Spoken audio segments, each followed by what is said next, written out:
pertama Bapak dikasih kode khusus 001 gitu. Kenapa saya bisa dituduh orang soal? Saat setting di bahasa Inggris, saya yes no doang tahunya ya kan. Pas saya nyampe, bilangnya luar biasa. Pas saya nyampe ke Cinere, tahu-tahu dia nangis pokoknya nangis aja. Saya dicium, saya melongo ya. Intimidasi dari opang atau apa? Nah, pas saya ambil, saya datang ke rumah customer, kok datanglah opang, 8 orang. Takut mungkin. Apa? Tapi saya ditendangin di situ.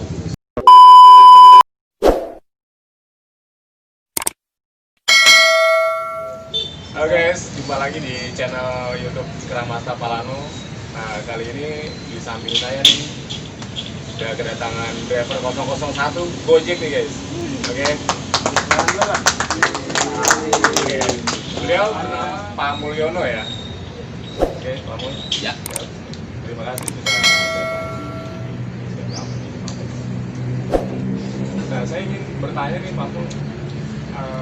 Dulu profesi Pak Mul sebelum di Gojek nih, apa nih Pak Mul? Opang, Opang ya? opang, ojek pangkalan. Ya, kadang di Dharma Wangsa, kadang di Santa, ya, pangkalan. Pokoknya sekitaran Blok M lah. Beneran Gojek ya? Nah, awal mula tahunya Gojek tuh Pak Mul, gimana tuh ceritanya Pak Mul? Boleh diceritain nggak Pak? 2010 waktu itu saya dapat info dari teman di Opang bahwasanya ada ojek melalui call center yang informasi begitu. Nah, saya penasaran kayak apa sih? Dan kan kita kalau ngopang itu kan siang itu kan memang nggak ada kan, sepi ya kan. Lapornya Udah saya coba cari info. Nah, kebetulan kan saya dikasih patongannya katanya di belakang pasar Mistik di Jalan Kelinci. Nah, saya datang ke situ. Saya semakin enggak kok ini serius, kantor Gojek kecil banget. Jadi kecil, kayak garasi mobil gitu disulap jadi kantor. Pas saya tanya, Pak mau izin mau nanya, bener ini kantor Gojek? Iya Pak, ada keperluan Pak, saya mau daftar. Syaratnya apa aja? Nah, waktu itu persyaratan cukup fotokopi KTP, fotokopi STNK, fotokopi SIM. Udah itu aja. Udah, saya daftar. Sebelum kemudian saya dipanggil. Nah, di telepon sama Gojek, panggil training. Oh, ada training itu? Training. Nah, ruangannya buat training cuma 3 orang. Di kantor itu juga? Iya. Di Kames nih? Iya, di kantor Gojek di training. Jadi kecil banget. Jadi pet-petan tuh. Cuma 3 orang, 4 sama yang training manajernya. Jadi karyawan cuma ada 3 orang. Nah, waktu itu saya ketemu Pak Nadi, namanya Nadim itu ada di situ. Training, setelah training selesai pulang, saya dikasih uang 20.000. Katanya buat ganti uang bensin. Ya, masih ingat saya. Dikasih uang 20.000, udah balik ke pangkalan. Setelah balik ke pangkalan dikasih orderan pertama. Wah, gemeter. Pak, bisa minta tolong ambil orderan ini Pak. Nah, ini Pak Mulnya maksudnya pada saat itu kan belum canggih ya aplikasinya gitu ya. Nah, itu sistem ordernya gimana tuh customernya? Boleh diceritain? Jadi kalau customer itu telepon dulu Gojek, telepon, saya mau nganter barang. Karena waktu itu emang 85% orderan masih barang, paket, gosen lah. Kalau sekarang kan gosen, kalau dulu kan barang. Jadi 85 gosen, 15%-nya orang. Nah, jadi customer telepon ke Gojek. Nah, Gojek baru telepon ke drivernya. Nah, waktu itu drivernya masih sedikit banget, baru sekitar 20-an orang. Nah, saya kan nongkrong di Dharma Wangsa tuh sampai Polres Jakarta Selatan. Pak, bisa minta tolong ambil order. Bisa, cuman gimana caranya? Terus saya tanya, pertama kali dapat order kan kaget gitu. Nah, pas yaudah Pak, nanti saya kirim alamatnya, alamat pengambilan barangnya, sama alamat tujuannya. Oh iya, kirim aja. SMS ya? Blok masuklah SMS dari Gojek. antara alamat penjemputan sama alamat pengantaran. Ambil barangnya di Pondok Indah. 6 kilo kita ngambil. Jemputnya aja tuh Pak? Iya, 6 kilo. Jadi dari Dharma Wangsa ke Pondok Indah 6 kilo, udah saya ambil barangnya, antarnya ke Pegangsaan. Iya, Pegangsaan, ongkosnya itu 35.000. Potongannya 40%. Pada saat itu Pak? Pada saat itu 40%. Jadi ya kita mah seneng aja waktu itu. Driver masih sedikit, sehari bisa dapat 6, 7, 8, udah alhamdulillah banget. Nambahin kita. Pagi kita ngopang, siangnya kita ngambil orderan Gojek. Waktu itu karena programnya Pak Nadi waktu itu emang memperdayakan waktu luangnya tuh Pak. Oh siap. Waktu itu program pertama kalinya Pak Nadi waktu itu. Ya. Jadi pada saat Bapak mendaftar awal nih, nah itu berhubungan ada kode khusus kan Pak? Kenapa Bapak dikasih kode khusus 001 gitu? Apakah Bapak yang pertama mendaftar? Kan banyak teman-teman juga nih Pak. Nah itu prosesnya gimana Pak? Nah kalau kita bicara proses, kenapa saya bisa di 001? Saya sendiri pun tidak paham. Mungkin manajemen punya data ya kan? Kan kalau kita bicara data kan kita pasti nggak boleh tahu kan? Nah itu.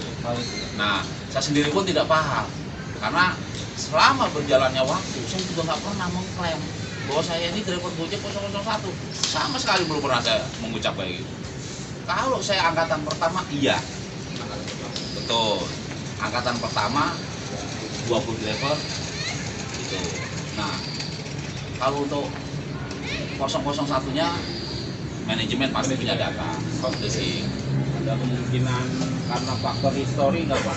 Mungkin Bapak yang lebih sering aktif gitu ya Pak di pengambilan barang dari orderan itu dibanding driver lainnya di saat itu. Mungkin juga ya kan. Nah, karena emang saya waktu itu cukup aktif banget untuk pengambilan order. Bagian saya seminggu itu bisa 1,5 bagian saya ke Gojek.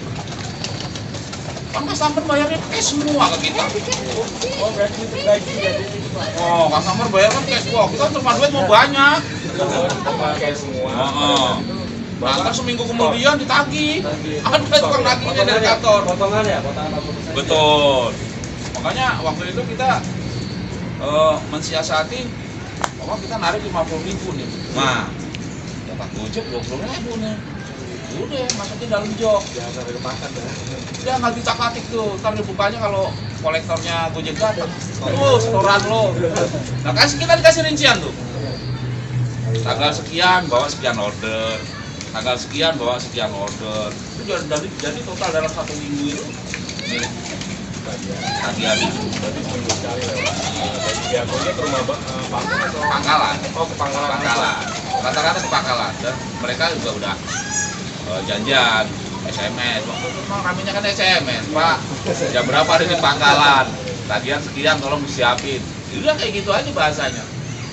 Berarti nah sekarang gini Pak Moni, selama di driver Gojek 001 ya, maksudnya dari angkatan 1 paling berkesan apa nih Pak Mo? Tahun 2018 itu gimana di saya Pak Mo? Yang Asian Games ada cewek. Oh, Menarik nih Pak Mo. ya kalau yang itu ceritanya saya ini habis dari sini saya dapat customer nganter ke Plaza Senayan. Nah dari Plaza Senayan saya selesai tuh orderan langsung nyamper. Gacor ya, sakit gacor. Cinere. Insyaallah. Udah, saya ambil. Pas saya nyampe di pintu 5 ya, kalau pintu keluar itu pintu 5 apa pintu berapa lah? Ya. Kan itu lagi bubarannya. Ya, orang pada keluar, wah, mana macet. Pas saat chatting di bahasa Inggris, saya yes no doang tahunya ya kan. Oke, saya bilang tolong tunggu aja lah, saya OTW. Pas saya nyampe, bilangnya luar biasa. Jadi udah lebih dari setengah jam yang order, kagak ada yang mau ngambil. girangnya luar biasa, seneng banget. Thank you Pak, thank you Gojek, thank you Gojek. Nah, jadi sepanjang perjalanan saya dari GBK ini sampai Cinere, iya, sajak ngobrol juga nggak ngerti ya kan, cuman dia senyum-senyum, terus pokoknya ngomongnya nggak jauh dari thank you. Terus saya bilang, kenapa nggak pesan taksi nih? Saya bilang, kan perempuan, kenapa nggak pesan taksi? Dia bilang, di taksi kan banyak. Dia bilang kalau bahasa kita, taksi tidak mau pakai kartu. Tembak ya? Tembak. Nah, ada minta yang 200, ada yang minta 300. Dia bilang, no money gitu kan. Pas saya nyampe ke Cinere, ya mungkin itu di rumah temannya, nah keluarlah dari rumah orang kita. Pak, terima kasih banyak sudah mengantarkan tamu saya. Yang menyapa sama-sama Pak, ini kan juga saya dia mengantar sama sampai tujuan. Nah itu customer saya turun, kan ongkosnya waktu 38.000 ke sana ya, dari GBK 38.000, kasih uang lah 50.000 ya kan, kasih 50.000. Tahu-tahu dia nangis pokoknya, nangis aja, bisa dicium. Ucapan terima kasih. Cipika ya guys, cipika. Saya melongo ya. Saya minta diartikan sama yang bilang, Pak tolong artikan. Syukur banget Pak, seneng banget luar biasa. Iya, saya bilang pokoknya ucapan terima kasih Pak, jangan punya pemikiran yang enggak. Saya juga niat saya mengantar ya udah kasih saya antar. Oke. Ini pada saat dulu nih Bapak udah mulai ibaratnya booming ya, Gojek ya. Nah itu ada kejadian nggak intimidasi dari opang atau apa gitu? Sering. Sebelum booming saya pun sering diintimidasi. Pernah saya di Jababeka Cikarang, saya antar paket ke sana. Nah pulangnya ini masuklah orderan di Jababeka itu. Paket lagi kan, nah antaranya Ciledug kan saya bilang saya pulang di ongkos sih. Nah, itu berapa Pak ongkosnya itu? Hampir 200.000. Pulang, saya ambil kan. Nah pas saya ambil, saya datang ke rumah customer, kok datanglah opang 8 orang. Tahun kapan tuh Pak? 2014. Datanglah opang. Kamu bang, cancel nggak lo? Bang, 8 orang lo, bang, saya ngantar paket doang lo, ambil orderan paket nih bang, ngantar di Jakarta Ciledug. Terus nggak boleh saya ambil bang. Jadi saya udah merajuk, merengek dalam artian rendah diri, tetap nggak boleh. Pokoknya gue nggak mau tahu. Lo mau bawa orderan apapun, lo ngambil orderan apapun, sudah ada kesepakatan di sini. Gojek tidak boleh ambil orderan Jababeka. Udah bang, kalau emang nggak boleh, saya cancel. Paketnya saya ambil di sana. Mau juga gini kata apa? Tapi saya ditendangin di situ, tendangin. Wah, pokoknya ya segala intimidasi lah buat saya.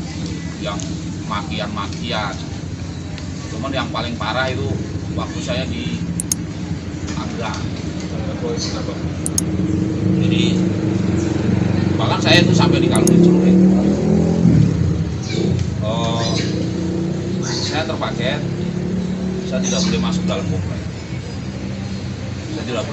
komplek. Jadi di depan kompleknya itu kan opang banyak, ada sekitar 20-an orang lah. Dia bilang, bang, saya kan hanya ngantar aja bang. Oke, saya pokoknya nggak ngambil orderan bang, saya hanya ngantar orderannya aja ini. Ini bang paketnya. Udah sini paket gue yang nganterin.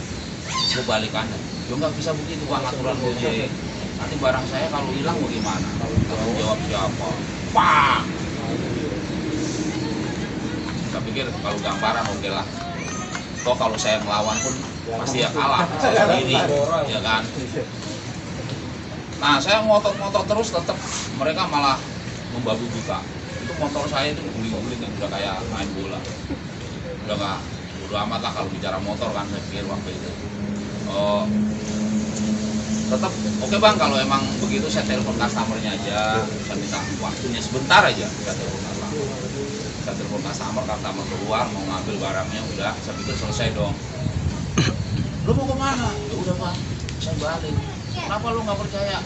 Kita sih mau nganterin ke dalam. Ini kepercayaan, ini peraturan dari Gojek kayak begini bang, saya nggak berani lawan. Wah, ada yang langsung keluar.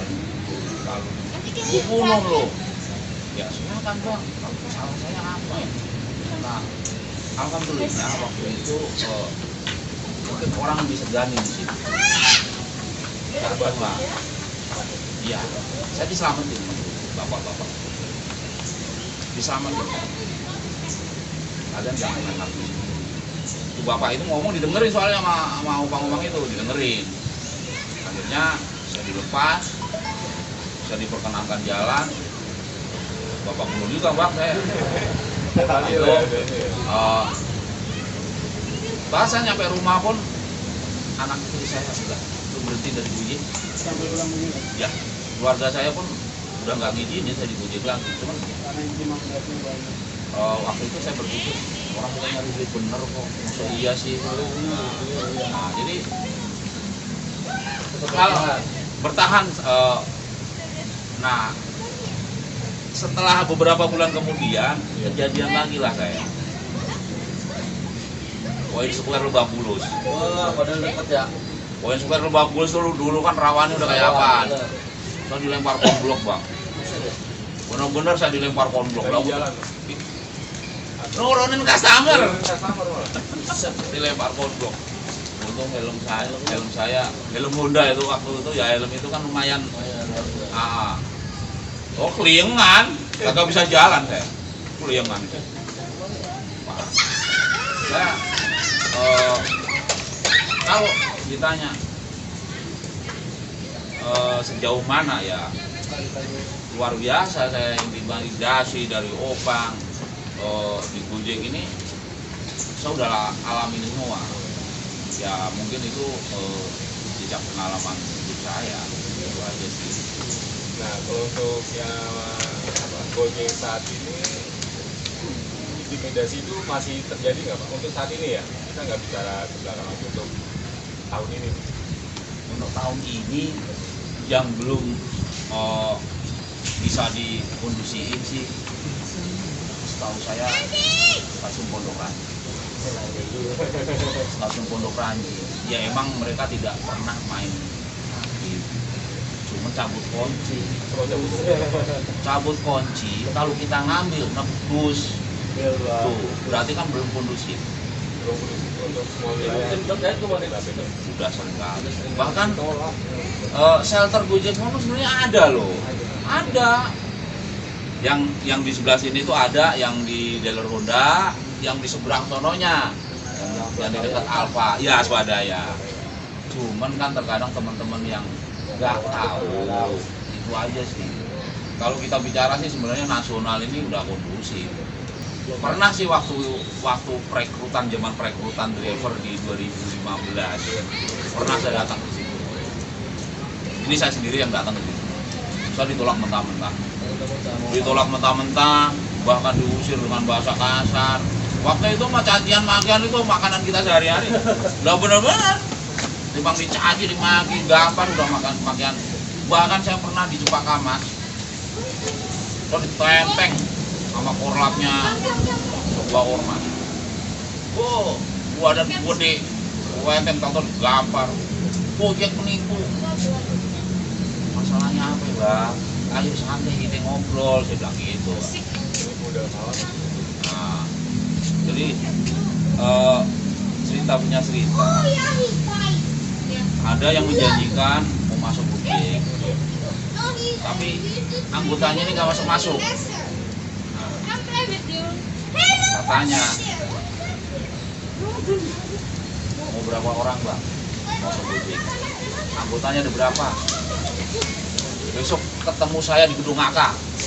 Waktu itu kan perekrutan pas di Gedung AK. Besok ketemu saya di Gedung AK.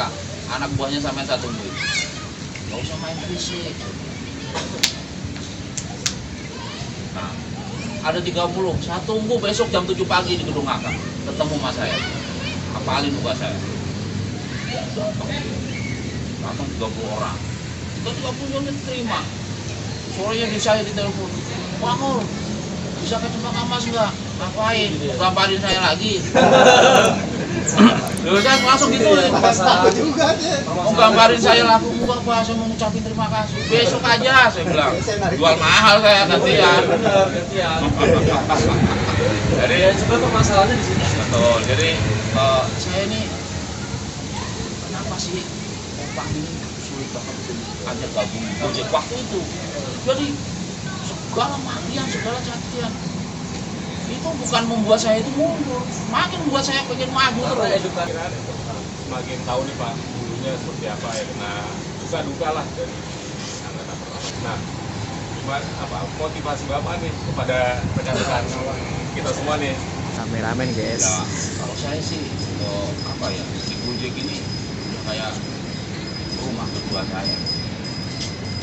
Kalau kita bicara materi, saya nggak dapat apa-apa di Gojek, tapi saya punya saudara banyak seluruh Nusantara. Itu. Nah, saya punya teman, punya sahabat dimanapun saya punya. Nah itu lebih daripada materi. Nah, saran saya buat teman-teman gitu, buat mitra Gojek, kenapa saya masih bertahan sampai saat ini di Gojek? Ya karena segala sesuatu itu saya niatkan, saya tekuni. Suatu pekerjaan kalau kita niatkan dan kita tekuni dari hati, itu akan nikmat. Itu. Kedua, Gojek ini udah mata pencarian saya. Ya teman-teman mungkin di Gojek juga mata pencarian. Jaga akun kita, jaga performa kita. Jadi sistem Gojek sekarang membacanya itu tingkat kerajinan. Kalau kita rajin, kalau kita konsisten, ya order dengan sendirinya akan nyamperin ke kita. Pokoknya tetap semangat. Kalau saya sih intinya buat teman-teman semua ini tetap semangat bahwasanya kenapa Gojek selalu berinovasi dan berubah-ubah dari segi skema bonus, skema poin. Kalau saya berpikir Gojek pasti akan memberi yang terbaik buat mitra. Kalau saya selalu berpikiran kayak gitu, Gojek akan selalu memberi yang terbaik buat mitra. Karena apa? Gojek tanpa mitra, Gojek tidak akan besar. Intinya sih itu. Ya, mungkin dari yang lain ada yang mau ditanyakan? Dari yang 20 pendaftar pertama itu yang tersisa sampai sekarang ada berapa? Masih ada berapa orang? Seangkatan saya masih ada 8 orang. Sebagian udah ada yang meninggal, sebagian emang udah nggak mau di Gojek lagi. Nah, terus kalau untuk 100 driver pertama itu juga masih 100-100-nya masih aktif, cuman dari tahun 2010 sampai 2014. Kan ada tuh di emblem 100 driver pertama. Nah, apa masih aktif, ternyata masih ada. Dari perubahan dari yang call center itu ke aplikasi Bapak daftar ulang lagi atau enggak langsung masuk?